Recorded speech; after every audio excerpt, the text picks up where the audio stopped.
Alright, Sheriff Reed here from the Kingdom Warrior Academy of Martial Arts, making a quick reference video for students on one-on-one groupings. Today the one-on-one grouping is called the miscellaneous set. Every set and group always has a miscellaneous group or set because there's always that one or two or three or four, in this case 5 techniques that just doesn't quite fit perfectly in any of the other groupings. So today we're going to be doing the miscellaneous set. So as always, one-on-ones are simple block and counter type exercises or techniques. My goal for my students is never that they be able to necessarily reproduce these techniques verbatim in a confrontation or a sparring match, but that they absorb the principles of the techniques and view them as illustrations of how you could do things, examples of how you could block or counter a technique. So in real life, my expectation would be that the student would be so familiar with all of these techniques and the principles that they represent and tactics that they represent that they would create spontaneous new technique that's a bit of this and a bit of that and a pinch of this and a pinch of that, all kind of thrown together into some new technique. After all, that's probably how all of these kind of came into being in the first place. So, I'm going to demonstrate these, as always, once facing the camera, once going sideways, and then once with a student who's going to help me to participate and demonstrate them. Okay? So the first one today is what we call the Shaolin turn. Now in the Tang Sha Tao system, there are several forms that you learn later on in the system that are called the Shaolin forms. We just number them 1, 2, 3, 4. And so in one of the forms, the turn is a chicken step, and then the hands kind of come together like you're splashing water in your face.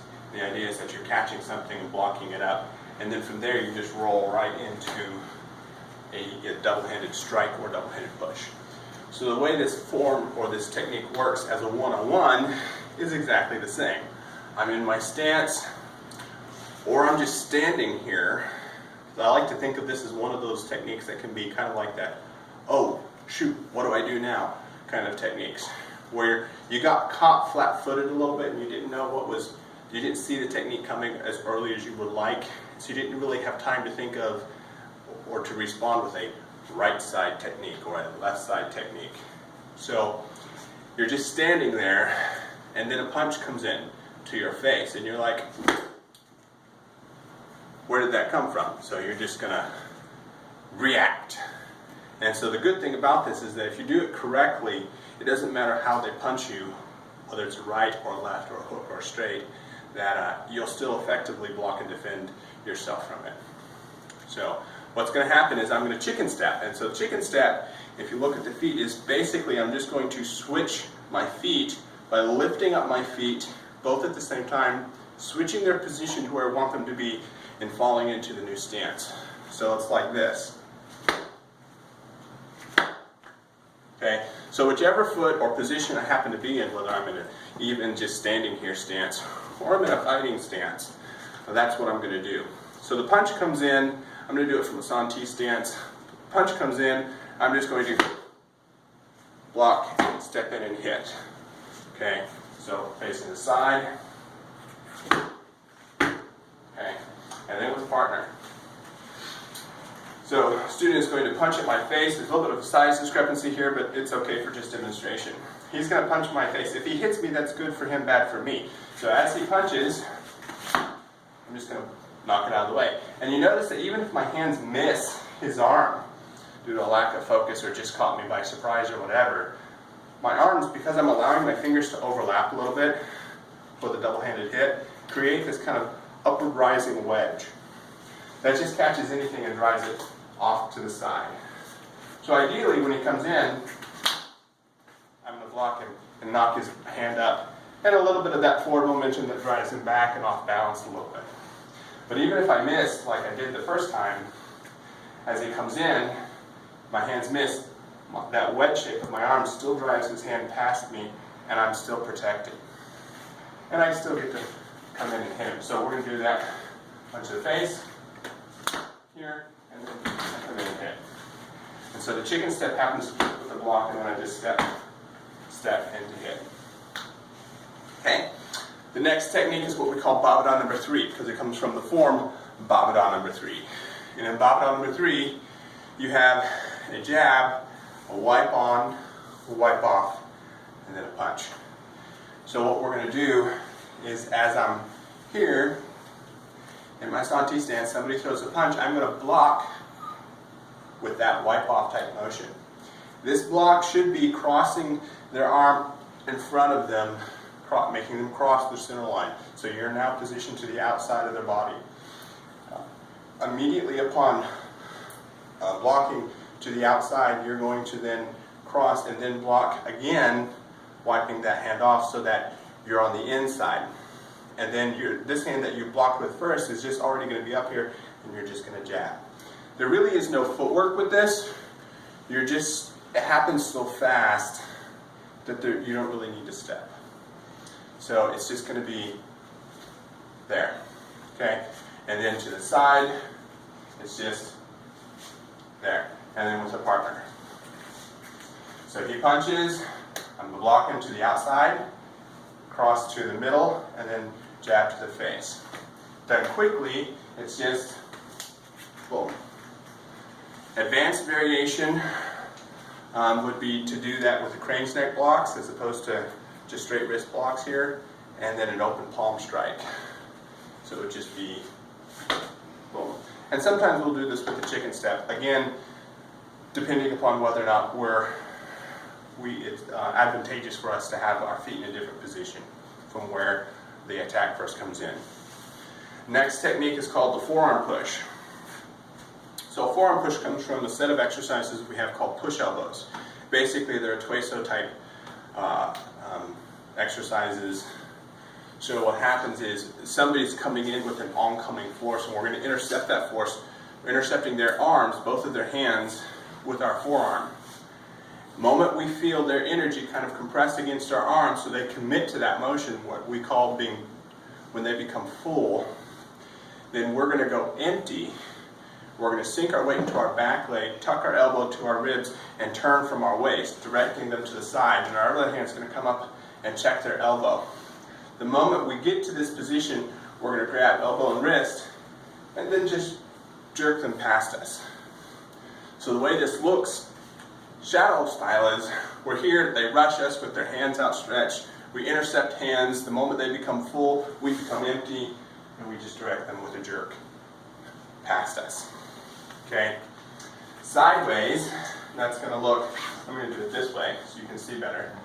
We're going to intercept, parry, that's sink the waist, tuck the elbow, or sink the weight into the back leg, tuck the elbow, and turn the waist, cover the elbow, grabbing elbow and wrist, and just jerking past. With a partner, he's going to rush with his hand here, and it's just that fast. Boom. Okay. Two variations that we do with this. The second variation would be, as he comes in, to just throw a foot sweep in there to help the person end up on the ground. And then the third variation, you have to lock their elbow in order for this to work. Once you lock their elbow, then you can beat them up with their own shoulder. They have really loose shoulders like my student here does, then you actually get physical contact between the shoulder and the side of the face. If a person has really tight muscular shoulders, a lot of times you just tear their shoulders to pieces. Not literally, of course, but it's not a comfortable experience for them. Okay, so the next strike is called the beak strike. Traditionally, it's a nerve center attack, so you'll be targeting specific points, nerve points or whatnot on the body. It's just a real quick, you're here, opponent punches towards your face, you block a parry with a forearm across the body, so now you're on the outside, and you just parry, and then pivot on your feet, coming underneath, and hitting with all the fingertips together on a nerve strike along the rib cage. Okay? So that's the traditional technique. So from the side, you'd be here, just a parry, and then quick in and peck with the beak strike on a nerve center. With a partner, he's going to punch to my nose, his hand, parry, and then in, and then you just hit him wherever you want on the ribs, solar plexus, or armpit, perhaps. Anywhere nerve center strike that you want to hit. That's the traditional technique. How I like to apply this when I'm actually sparring is to change the beak strike to an open palm, or even come in with my knuckles, either this rigid knuckles and hit it with like a horse, like I'm rapping on a door, like I'm knocking, or even come in with just a full fist hit as just an alternate variation for fighting. You have to really know your nerve centers well and be able to be very precise and accurate in order for the beak strike as a nerve strike to be highly effective. And so I tend to go for more of the brute force power as opposed to the precise strike. I like to hit solar plexus, ribs, or groin when I come in. And that works really well for me when I'm sparring. And then the last technique is called the guided punch. Okay, so again, I'm going to work on creating this wedge shape that's going to catch anything and drive it out to the side away from my body.